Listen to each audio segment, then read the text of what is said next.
Olá gente, tudo bem? Eu sou a Nini do Estante da Nini e hoje eu voltei domingo, quase 10 horas da noite. Esse vídeo era para ter saído ontem, para tentar falar sobre o livro Nick of Time, Uma Aventura pelo Tempo, do Ted Bell. Esse livro saiu em 2010 aqui no Brasil, pela Novo Século. Por que tentar? Porque eu não sei, em primeiro lugar, se eu vou conseguir resumir um pouco do que é essa história, e segundo, se eu vou conseguir passar para vocês as ideias, os sentimentos e a minha impressão final sobre o livro. Mas quando eu mostrei ele na tag dos filmes que eu gostaria, dos livros que eu gostaria que virassem filmes, muitas pessoas comentaram sobre ele e ficaram interessadas, então por isso eu resolvi fazer um vídeo só para Nick of Time. Então, nessa história, Nick of Time, primeira coisa, essa palavra aventura logo no subtítulo já cria uma expectativa muito grande no leitor.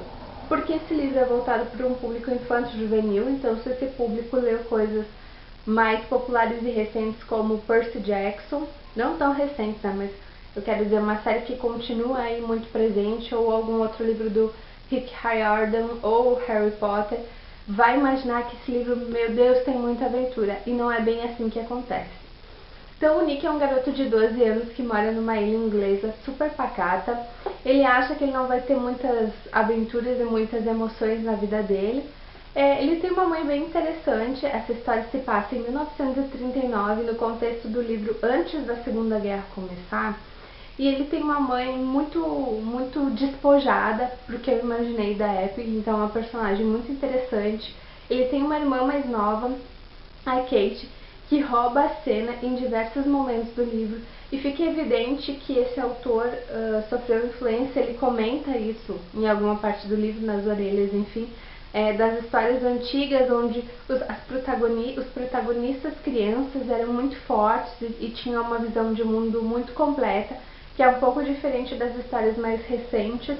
E ele tem um pai que é ex-piloto, ele sofreu um acidente, então ele tem problema, né? Ele sofreu um acidente, tem problema numa perna e tem dificuldade para se locomover. Então, o passatempo, o hobby do pai dele é ser um observador de pássaros. Nesse primeiro momento do livro, então, na verdade, o autor está apresentando quem é o Nick, como é a família dele. O Nick mora no farol dessa ilha, que é o lugar onde os antepassados dele foram grandes marinheiros, então por isso ele tem essa vontade de ter uma aventura muito mais aguçada, mas ele também tem noção de que ele vive num lugar que poucas coisas acontecem de interessante. O passatempo dele é navegar pela ilha com um barco, que é o Albatross. Além da irmãzinha dele que está sempre junto, ele tem um cachorro que em um determinado momento da história se torna uma peça-chave, já da metade para o final. E aí esse primeiro momento é isso.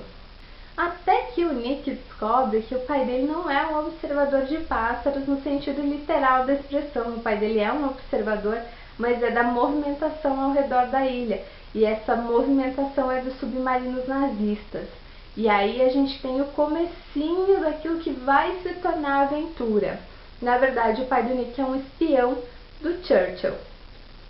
Então já parte do ponto de que a criança ou adolescente que lê esse livro precisa ter uma noção básica do que foi a Segunda Guerra Mundial, do porquê essa preocupação com os nazistas ao redor daquela ilha inglesa e quem era o Winston Churchill e por que ele é importante nessa história. Então aí já tem uma primeira dificuldade, porque não é, por exemplo, como as histórias do Rick Riordan, que ele conta sobre os deuses do Olimpo. Ele conta para o leitor quem são eles, ele faz uma coisa meio didática, mas sem ser tão escrachada. E aqui o Ted Bell parte do ponto de que o leitor, mais uma vez, esse livro é voltado para o público infanto-juvenil, que o leitor tenha conhecimentos prévios sobre isso, que na minha opinião muitas vezes não acontece. Eu mesmo fui lá dar uma reforçada, dar uma pesquisada para não pensar bobagem.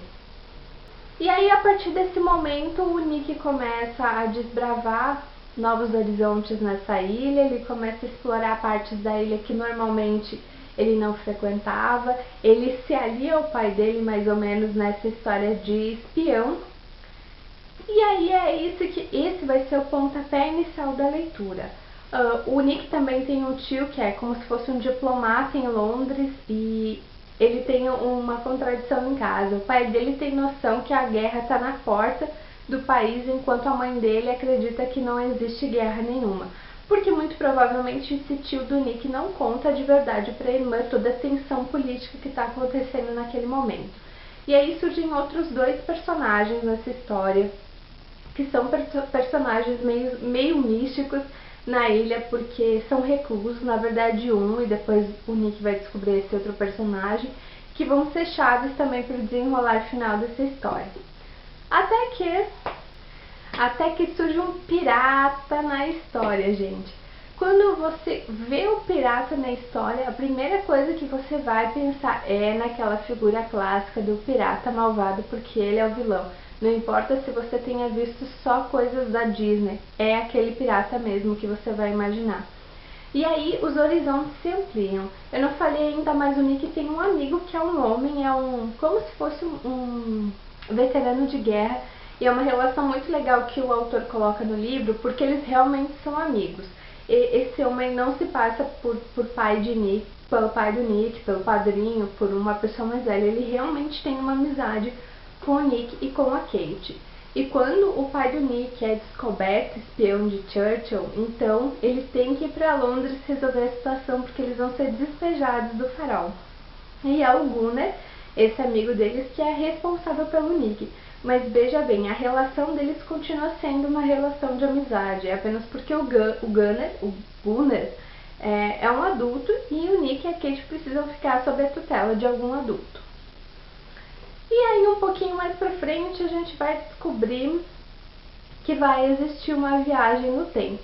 Eu confesso pra vocês que eu fiquei meio decepcionada, porque eu achei tão desinteressante a forma como a viagem no tempo acontece.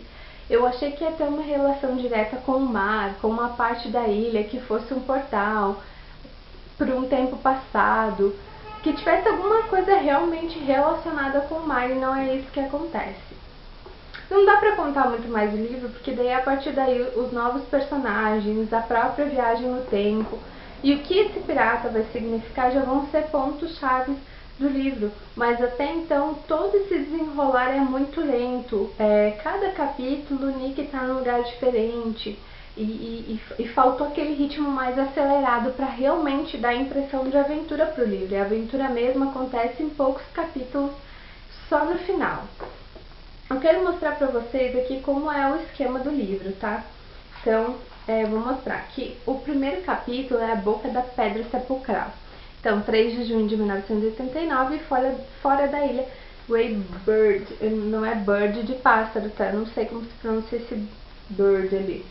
Beard, talvez. Então, é assim. E cada capítulo do livro, então, vai falar onde o Nick tá. Ó, a Gaveta Secreta, 3 de junho de 1989, no Farol. Então, é assim que ele já apresenta para o leitor o que aquele capítulo vai falar. Se você gosta de fantasia, se você gosta de história infanto-juvenis, você vai gostar desse livro. Embora, como eu falei, não pegue Nick of Time como se fosse uma aventura frenética do início ao fim. Não é isso. É uma história de descoberta, porque aos poucos o Nick vai descobrindo que o pai dele é um espião, que aquela ilha não é tão pacata assim, por que os submarinos nazistas estão ali, por que aquela figura tão famosa se isolou no castelo da ilha e por que ninguém se atreve a chegar perto daquele lugar misterioso.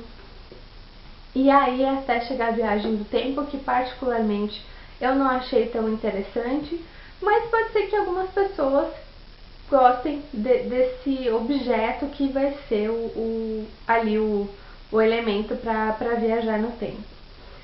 Como eu falei, gostei muito do Gunnar, que é esse personagem mais velho que é amigo deles. Gostei muito da Kate. A Kate, por diversos momentos do livro, rouba a história. Você não tem a impressão que ela é uma garotinha de 6, 7 anos. Tamanha a compreensão dela das situações e como ela sabe se comportar diante das situações. Pelo que eu tenho acompanhado nos vídeos, isso é mais comum nos livros antigos, lá do século XVIII e XIX, onde os autores escreviam crianças realmente fortes e realmente cientes do mundo em que elas viviam. Então eu acho que o Ted Bell usou essas referências para usar na Kate, a irmã do Nick. Vai existir duas aventuras, na verdade. A aventura que o Nick vai partir, que é a viagem no tempo, para ajudar o antepassado dele, que tem uma ligação com aquele pirata que aparece de repente na ilha. E a outra aventura é com a Kate e um outro personagem que vai surgir ao longo da história, e que eles vão se deparar com o super submarino nazista que estava rondando a ilha. E aí vai ter situações muito tensas ali. E é muito, muito legal como o autor cria essa personagem criança, que sem dúvida é o destaque do livro. No final dei 3 estrelas para ele no Scooby. Eu realmente não sei se eu consegui transmitir ideias gerais sobre o livro. Eu não sei o que pensar dele ainda. Foi um livro que eu demorei mais de um mês para ler.